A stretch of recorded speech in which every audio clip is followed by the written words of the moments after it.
नमस्कार दोस्तों। आज मैं अपने इस वीडियो में परमात्मा के तीसरे सबसे बड़े रहस्य के बारे में बताने जा रहा हूँ।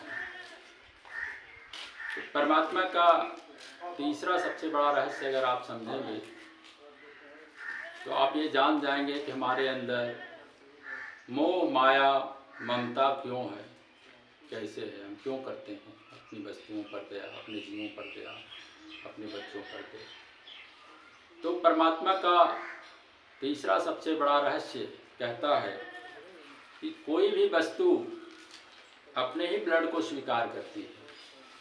मतलब कोई भी वस्तु, ये सजीव हो या निर्जीव हो, जो अपना खून होता है उसी को स्वीकार करती है। ये है परमात्मा का तीसरा सबसे बड़ा रहस्य। अब इसको हम अच्छी तरह से समझेंगे तो इसमें भी कई उदाहरण हैं, बहुत सारे उदाहरण हैं। मैं सभी उदाहरण को तो नहीं दे सकता, आपको भी कुछ अपने हिसाब से समझना होगा। यहाँ मैं आपको कुछ उदाहरण बतला रहा हूँ।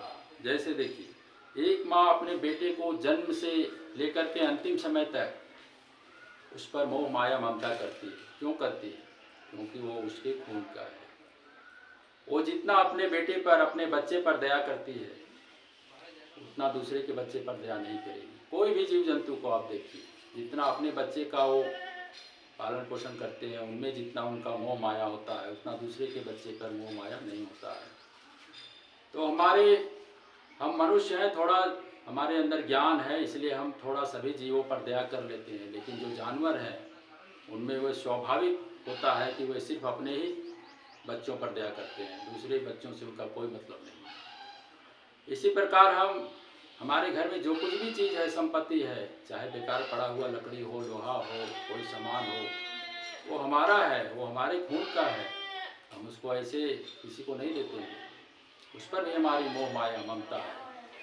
तो ये परमात्मा का तीसरा रहस्य यही कहता है कि अपना ही खून को हम स्वीकार करते हैं, अपना ही खून को हम स्वीकार करते हैं, और वही खून हमारा रक्षा करता है, वही खून को हम भी रक्षा कर सकते हैं, वही चीज़ हमारे काम में आता है। हर प्रकार से वो खून हमारे लिए उपयोगी है। दूसरे का खून से हमको कोई मतलब नहीं है। और यही नियम धरती पर सभी पेड़ पौधे हैं, इनमें भी यही नियम लागू हुआ है। क्योंकि ये हमारी जो धरती माँ है, इनके साथ भी ऐसा ही यही नियम है।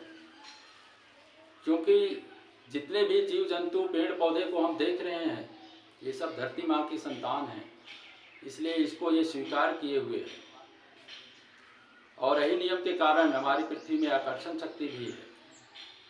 क्योंकि अगर ये स्वीकार नहीं करेगी तो फिर ये वस्तु आसमान में ऊपर उठ करके कहाँ जाएंगे। तो यही नियम के कारण हमारे धरती माँ में आकर्षण शक्ति भी है। और यही नियम चंद्रमा पर भी लागू है। क्योंकि चंद्रमा पर जब हम जाते हैं तो वहाँ सब कुछ होता है, हमारे पृथ्वी पर का वस्तु होता है। हमारा यान जाता है, या कोई आदमी भी जाता है, या कुछ भी जाता है, तो धरती पर का वस्तु होता है। और चंद्रमा दूसरी वस्तु हो गई, तो वो पूरी तरह से उसको स्वीकार नहीं करती। जिस प्रकार हम देखते हैं कि मनुष्य हैं तो भाई दूसरे का बच्चा है, थोड़ा हम उसको प्यार थोड़ा दे देते हैं, तो उसी प्रकार चंद्रमा हमारी वस्तु को थोड़ा स्वीकार कर लेती है, थोड़ा आकर्षण शक्ति उसमें है। लेकिन जब हम वहीं की वस्तु का परीक्षण करेंगे, चंद्रमा की जो मिट्टी से ही बना हुआ कोई वस्तु हो, उस पर उसका जब हम कोई परीक्षण करेंगे तो उसमें पूरा आकर्षण शक्ति हमको देखने को मिलेगा। वो धरती जैसा ही उसको आकर्षित करेगी। तो ये चंद्रमा पर भी लागू है ये नियम। और यही कारण है कि मंगल या बुध ग्रह पर हमको उससे भी कम आकर्षण शक्ति देखने को मिल सकता है। क्योंकि वो बहुत दूर हो गए, हमारी पृथ्वी से बहुत दूर है, उनसे भी हमारा गहराई का रिश्ता नहीं है, वो हमारे खून के नहीं है। और यही नियम हमारे पेड़ पौधों में भी लागू है। क्योंकि क्योंकि सभी के पेड़ पौधे में जो फल लगते हैं वो उनके अपने अपने बच्चे हैं, उनका लालन पालन वे पेड़ पौधे अपना करते हैं। इसीलिए उनको कोई भी पेड़ पौधा में उसी जाति का फल इसीलिए लगता है क्योंकि वो अपने खून को स्वीकार कर रहा है। और इसी नियम के कारण हम मनुष्यों में जो पार्ट्स होते हैं, जो अंग प्रत्यारोपण होता है, वो यही कारण है कि अपने ही आदमियों का अंग प्रत्यारोपण किया जाता है, क्योंकि दूसरे का अंग हमारा बॉडी उसको स्वीकार नहीं करेगा, क्योंकि वो हमारे खून का नहीं है। तो यही नियम अंग प्रत्यारोपण में भी लागू होता है। और इसी नियम के कारण लड़ाई झगड़ा में हम लोग अपने आदमी को बचाने के लिए दौड़ते हैं, क्योंकि वो हमारे खून का है, हम उसको बचाएंगे। और इसी नियम के कारण हम अपने रिश्तेदारों का स्वागत भी करते हैं, क्योंकि वो हमारे खून के हैं, हम उनको पहचानते हैं, तो हम उनको स्वागत करते हैं। और यही नियम के कारण जहाँ जाति की बात होती है वहाँ हम अपने जाति को स्वीकार करते हैं, जहाँ गांव की बात होती है वहाँ हम अपने गांव को स्वीकार करते हैं, जहाँ धर्म की बात होती है वहाँ हम अपने धर्म को स्वीकार करते हैं, जहाँ देवी देवताओं की बात होती है वहाँ हम अपने देवी देवताओं पर विश्वास करते हैं। और इसी नियम के कारण कोई भी जनसभा में स्त्रियां स्त्रियों के दल में बैठती हैं, पुरुष पुरुष के दल में बैठते हैं। और इसी नियम के कारण सभी प्राणी अपने अपने झुंड में रहते हैं। जैसे जंगल में शेर के झुंड में शेर रहता है, हाथी के झुंड में हाथी, और सभी पंछी अपने अपने झुंड में रहते हैं। कौवा के झुंड में कौवा दिखाई देगा, बगुला के झुंड में बगुला दिखाई देगा, मैना के झुंड में मैना, तोता के झुंड में तोता। सभी पंछी या जीव जंतु सभी अपने अपने झुंड में ही रहते हैं, क्योंकि वे सभी अपने अपने अपने खून को स्वीकार करते हैं। यही नियम निर्जीव पदार्थों में भी लागू है। जैसे एक लोहा का टुकड़ा है और एक दूसरा लोहा का टुकड़ा है, वो दोनों अलग अलग वस्तु हैं, लेकिन दोनों को अगर एक साथ पिघलाया जाए तो दोनों मिलकर के एक हो जाएंगे, एक वस्तु बन जाएगा, क्योंकि दोनों का खून एक है। और यही नियम लकड़ियों में भी लागू है, क्योंकि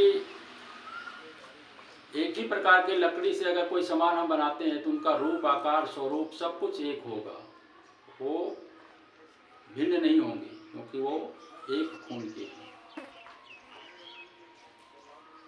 और यही नियम विद्युत उपकरणों में भी लागू है। जब हम कोई बात माइक के सामने बोलते हैं तो माइक उसको विद्युत तरंग में बदल देता है।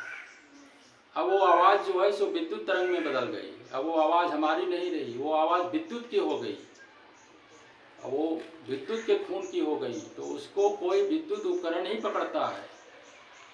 तो उस आवाज़ को कोई विद्युत उपकरण पकड़ करके फिर सुनाई देता है हमको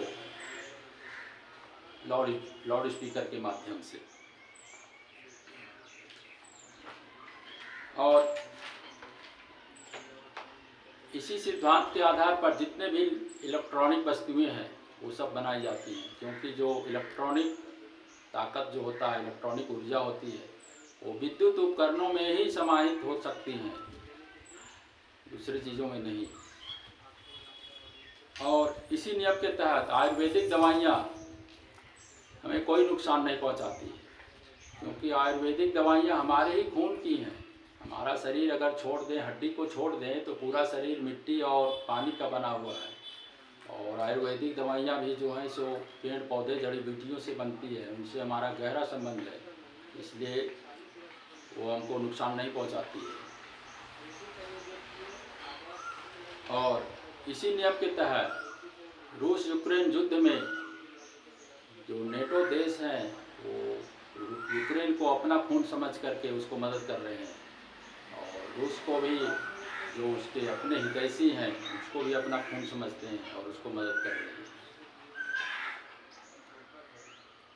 इसी नियम के तहत पेड़ पौधों के जो फल हैं वो उनमें उनकी ही जाति के फल लगते हैं, क्योंकि हमारा खून है तो हम अपने ही समान बच्चों को जन्म देंगे ना। तो यही नियम वहाँ भी लागू है।